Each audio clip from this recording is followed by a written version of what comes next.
এখানে কিন্তু দেখো অনেক রকমের ডাল আছে। এই ডালগুলো আমি 1 ঘন্টার জন্য ভিজিয়ে রেখে দেবো। জলটা বসিয়ে দিয়েছি। জলটা বসিয়ে দেওয়ার পর এবার ডালগুলো দিয়ে দেবো, ভালো করে সেদ্ধ করে নেব।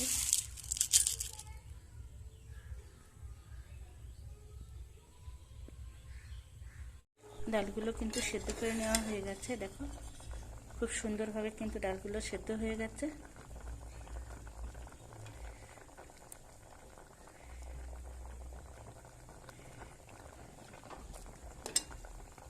তেলটা গরম হয়ে গেছে, দিয়ে দিচ্ছি এখানে 2টো ডিম। ডিমগুলো ভেজে নেব।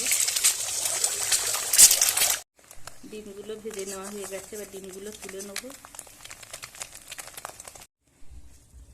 দিয়ে দেবো 4 শুকনো লঙ্কা। এখানে দিয়ে দিচ্ছি টমেটো কুচি, পেঁয়াজ কুচি, রসুন কুচি, আদা কুচি।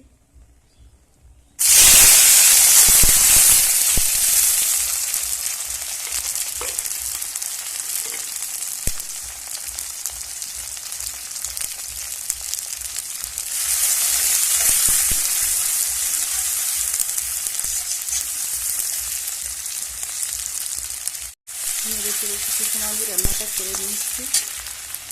এবার দিয়ে দেবো এখানে লবণ, হলুদ, গরম মশলার গুঁড়ো, জিরের গুঁড়ো, ধনের গুঁড়ো, কাশ্মীরি লঙ্কার গুঁড়ো আর তেজপাতা।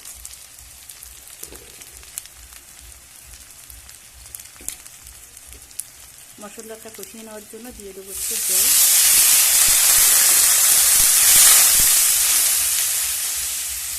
মশলাটা কিন্তু কিছু সময় ধরে কষিয়ে নিচ্ছি দেখে। এবার দিয়ে দেবো গাজর আর মটরশুঁটি।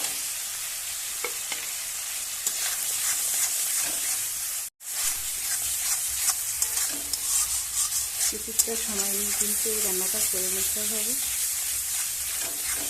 মটরশুঁটি আর গাজরটা দিয়ে কিন্তু আমি কিছু সময় রান্না করে নিচ্ছি।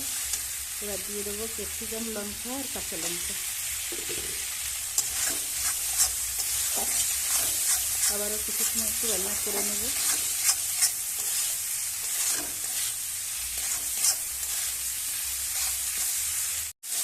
সবজির সাথে কিন্তু মশলাটা ভালো করে কষে নেওয়া হয়ে গেছে।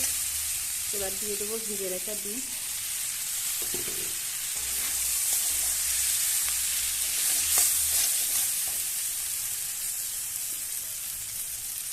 এবার দিয়ে দেবো সিদ্ধ করে রাখা ডালটা।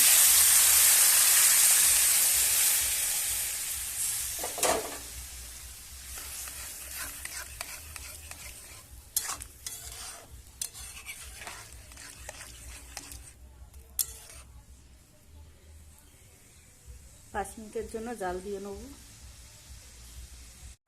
5 মিনিট জাল দিয়ে নিচ্ছি। এবার আমি কিছুটা সময় এই যে নাড়িয়ে চেড়ে রান্না করে নেব। তরকারিটা কিন্তু এইভাবে রান্না করলে খেতে খুবই ভালো লাগে রুটি বা লুচির সাথে। তরকারিটা হয়ে এসেছে, দেখো দেখতে কি সুন্দর হয়েছে, খেতেও কিন্তু খুব ভালো লাগে।